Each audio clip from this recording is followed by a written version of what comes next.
Assalamualaikum warahmatullahi wabarakatuh.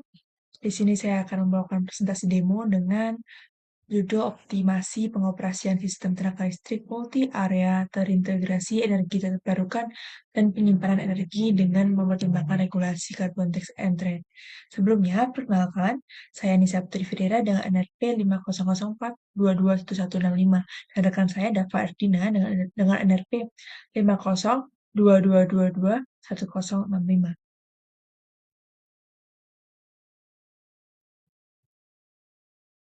Pada beberapa waktu belakangan ini, kebutuhan energi ramah lingkungan mendorong pengembangan energi terbarukan untuk mengurangi emisi gas karbon.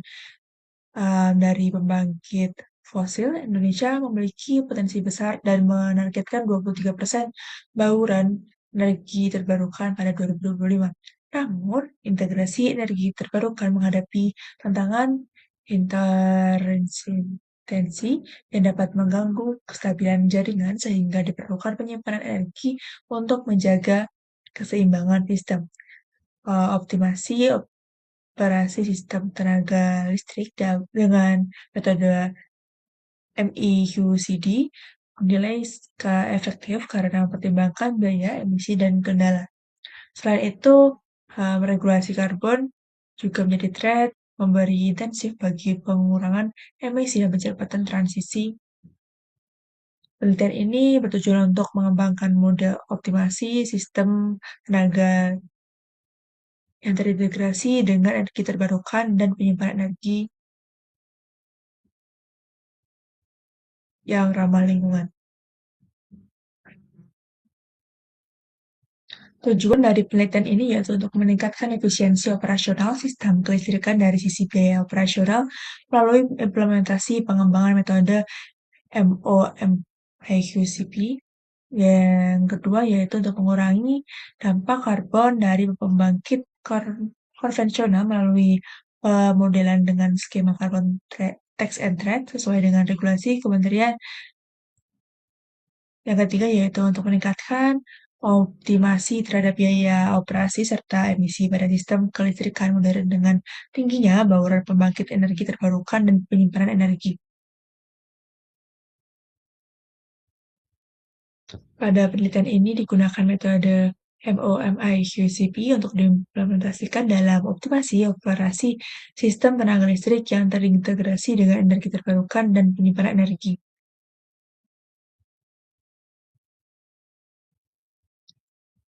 Selanjutnya, beberapa tahap metodologi dalam penelitian ini yaitu yang pertama, tinjauan pustaka penelitian dan pendekatan yang relevan. Yang kedua yaitu akuisisi dan validasi data eksperimen. Yang ketiga, pemodelan sistem kelistrikan pada program. Yang keempat yaitu penyusunan skenario pengujian. Yang kelima, melakukan optimasi multi-objektif, multi-area dinamik optimal powerful.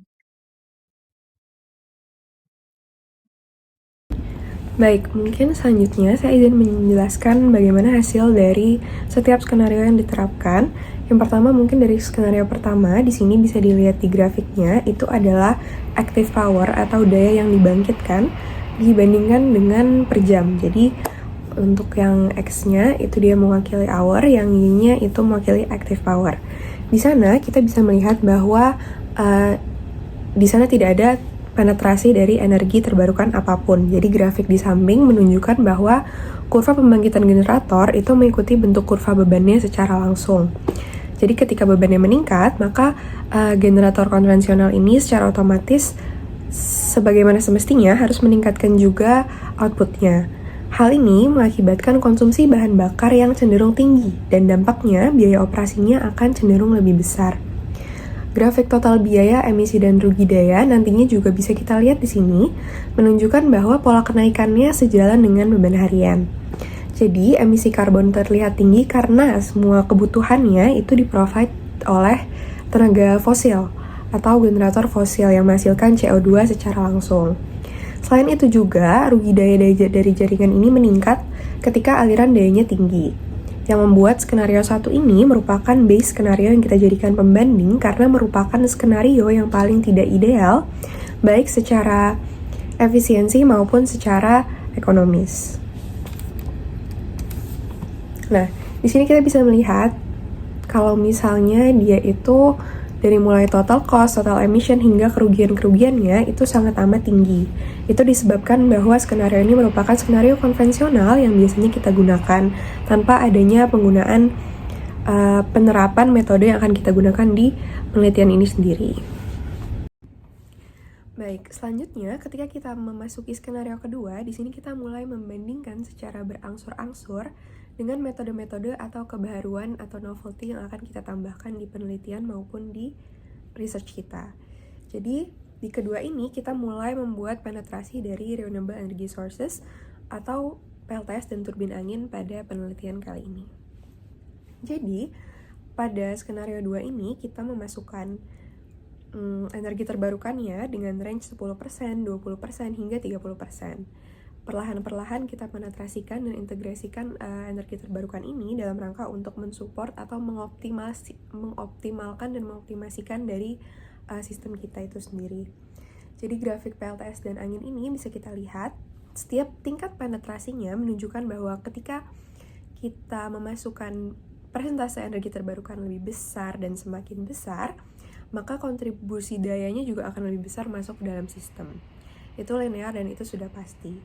Namun, hal ini bisa kita lihat dari grafik total rugi daya, emisi, dan biaya tadi. Ketiga parameter tersebut yang menjadi tiga hal yang kita tinjau, bagaimana caranya kita menghasilkan sistem dengan rugi daya yang sedikit, bagaimana kita menghasilkan suatu sistem dengan emisi yang sedikit, serta biaya yang paling murah. Ketiga parameter ini memiliki penurunan yang signifikan karena penetrasi kedua renewable energy tersebut. Jadi untuk penetrasi 30%, di sini kita melihat bahwa biaya dan emisinya menjadi yang paling besar karena generator fosilnya tidak harus bekerja terus-menerus. Jadi dia bisa digantikan dengan penetrasi dari renewable energy ini. Ketika dia tidak bekerja sekeras sebelumnya, jadi dia menyeimbangkan fluktuasi energi terbarukannya. Jadi ibaratnya si renewable energy ini bisa membackup energi fosil sehingga biaya yang digunakan, biaya yang dibutuhkan itu bisa cenderung lebih sedikit. Ada pula di sini BESS atau Battery Energy Storage System. Di sana dia fungsinya untuk membantu menyeimbangkan fluktuasi energi. Jadi seperti yang kita tahu, salah satu kekurangan dari renewable energy adalah sifat intermitensinya, di mana kita tidak bisa mengkontrol hal-hal di luar yang bisa variabel ya di luar yang kita tidak bisa kontrol. Contohnya seperti ketika malam kita tidak bisa full depend ke PLTS, lalu angin juga tidak selalu ada. Oleh karena itu kita menggunakan battery energy storage system di mana dia bisa men-store energi dan bisa menyeimbangkan fluktuasi. Jadi ketika intermitensi atau renewable energinya itu fluktuatif, dia bisa cenderung meredam dan bisa membackup ketika renewable energinya tidak bisa dependable. Seperti itu. Jadi, skenario 2 ini menunjukkan bahwa semakin banyak energi terbarukan disertai dengan baterai, itu dia bisa semakin efisien dan bersih secara operasi sistemnya. Salah satu yang sangat signifikan ketika kita memasukkan renewable energy selain dari harganya, mungkin kalau harga dia cenderung kurang terlihat karena pasti investasi di awalnya sangat besar. Tapi kalau di sini kita melihat secara emisinya itu sangat turun karena kita tidak lagi memaksa generator fosil untuk bekerja seharusnya. Jadi pada case 2 ini emisinya sangat turun dan ketika nanti kita masuk ke skenario 3, penurunannya mungkin akan jauh lebih signifikan karena kita akan fokus ke carbon tax and trade-nya. Jadi di sini pun kita bisa melihat ketika grafik ketika generator fosil bekerja lebih ringan menghasilkan emisi yang lebih sedikit, maka lonjakan terbesarnya itu bisa kita lihat ada di jam 17-19. Jadi ketika puncak beban, dia ini bisa mensuplai energi baru. Jadi ketika 17-19 itu kan biasanya jam pulang kantor, di mana semua perangkat rumah atau komponen-komponen yang ada di rumah biasanya dinyalakan kembali. Nah di sana biasanya renewable energy ini bisa membackup hal itu sehingga melonjakan grafik rugi-rugi dayanya itu bisa berkurang. Itu yang bisa kita lihat dari skenario kedua ini. Baik, selanjutnya pada skenario ketiga, di sini grafik ini bisa memperlihatkan hubungan 3 parameter penting, yaitu ada total cost di sumbu X-nya, total emission di sumbu Y-nya, dan total losses dalam megawatt di sumbu Z-nya. Diwakili dengan warna merah, itu skenario pertama yang tanpa energi terbarukan.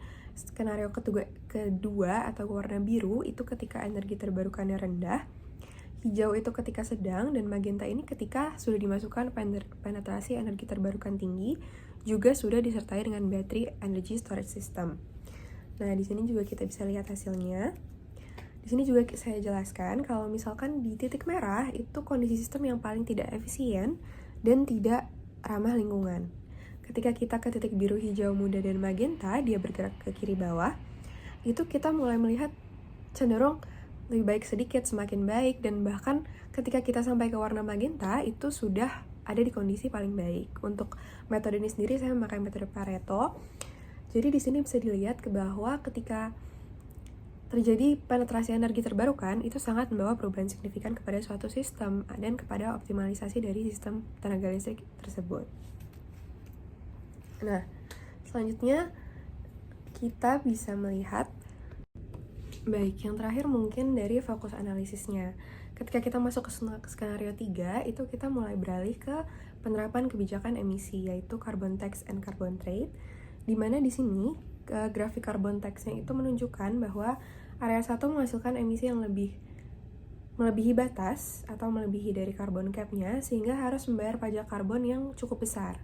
Tapi area 2 memiliki emisi di bawah batas, di mana dia mempunyai jatah sedikit yang akhirnya bisa diperjualbelikan ke area 1. Nah, hal ini membuat biaya total di area satunya bisa turun drastis ketika ia harus membayar pajak karbon secara penuh. Jadi dengan kata lain, mekanisme carbon tax and trade ini bisa memberi fleksibilitas untuk mengurangi beban biaya pada area yang memiliki emisi lebih tinggi. Di sini, analisis Pareto yang ditampilkan juga memperlihatkan bahwa kombinasi energi terbarukan dan BESS serta kebijakan perdagangan karbon bisa menghasilkan operasi sistem yang lebih hemat biaya, lebih rendah emisi, dan juga lebih kecil rugi-rugi dayanya.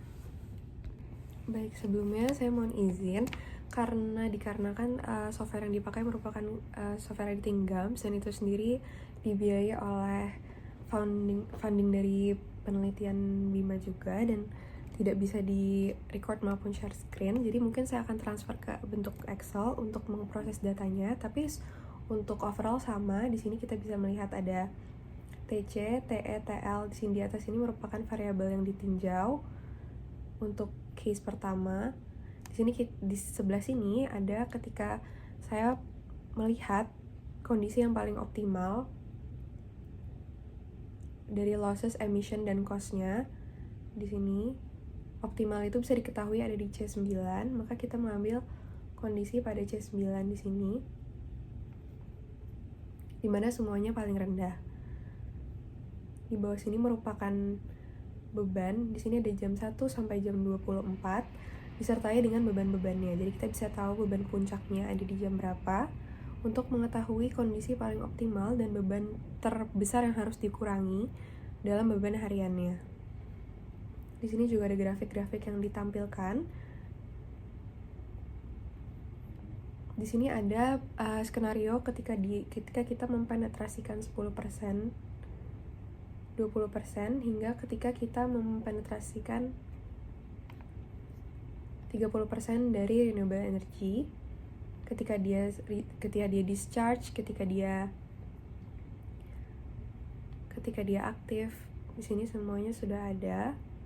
Di sini juga ada PV, juga ada wind turbine-nya, dan 8 generator yang digunakan, hingga losses calculation.